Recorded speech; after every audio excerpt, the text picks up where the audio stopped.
it is also about quota war this election season. Prime Minister Narendra Modi launched a scathing attack at the Congress party over reservation, claiming Congress is misleading people by spreading lies in the name of reservation. He's asking the grand old party if they care so much about reservation, why were tribals and Dalits living in Jammu and Kashmir, why were they not given reservation earlier?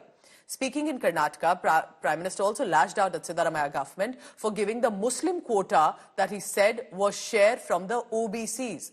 He gave a guarantee that he will go to any extent to protect the rights of other backward groups and will not allow the Congress party to fulfill their plan. On the other hand, Rahul Gandhi has claimed BJP just wants to destroy constitution. They will end reservation through privatization. He's alleging that the Bharatiya Janata Party wants to snatch away rights of Dalits and OBCs also. आरक्षण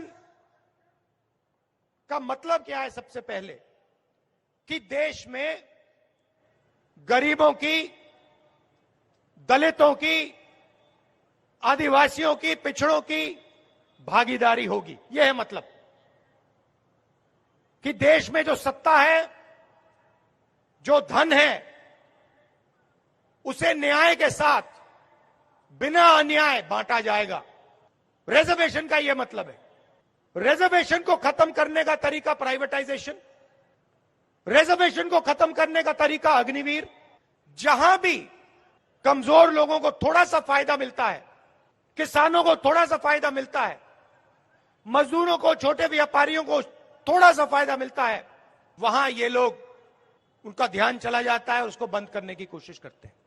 मैं जरा जो लोग आरक्षण के नाम पर झूठ बोल बोल करके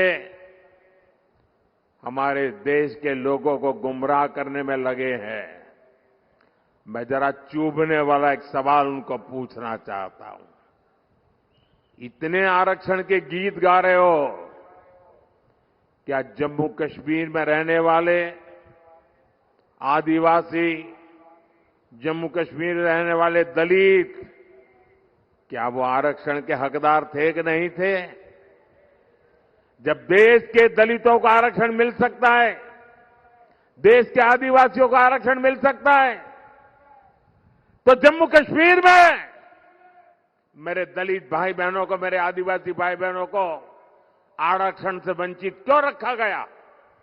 संविधान वहां पर लागू क्यों नहीं किया? क्योंकि वोट बैंक की राजनीति आप पर हावी रही है। चिदम्बरम कहते हैं कि किसी की भी सरकार हो, थर्ड तो बनना तय ही है, इंडिया वैसे ग्रो कर रहा है। इनके समय क्यों नहीं हुआ? सवाल तो ये है, इन्होंने क्यों नहीं कर लिया? सही बात।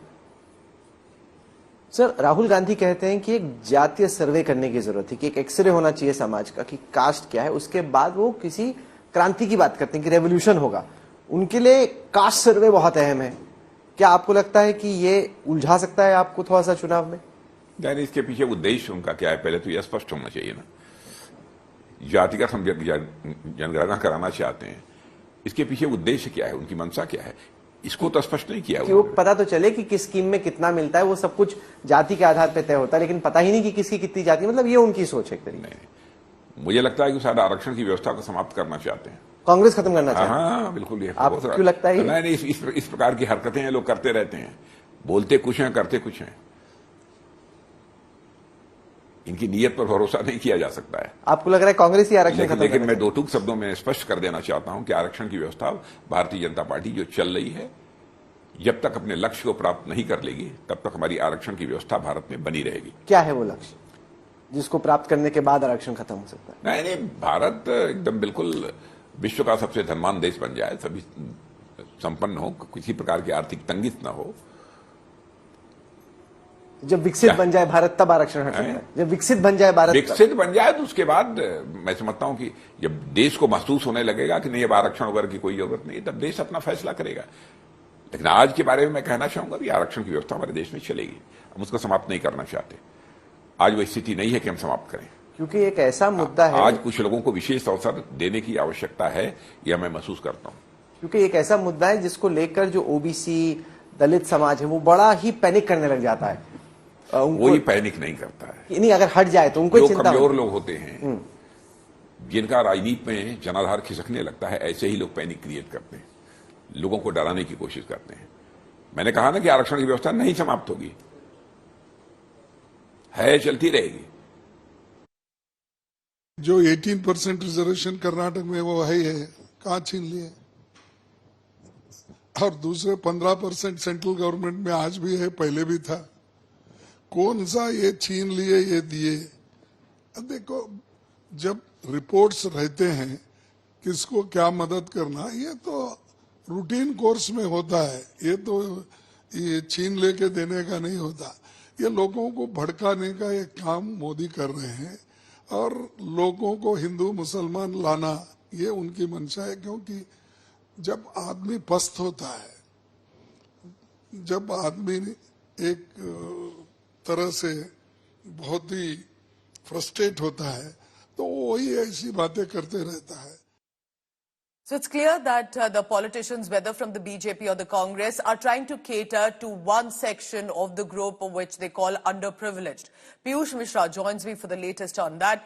Piyush, clearly we can see that among other issues, it's the reservation quotas that has become the big issue, as much for BJP as much for the Congress party. What can we say ahead of phase 3? How are these parties going to push this issue ahead? What are they saying?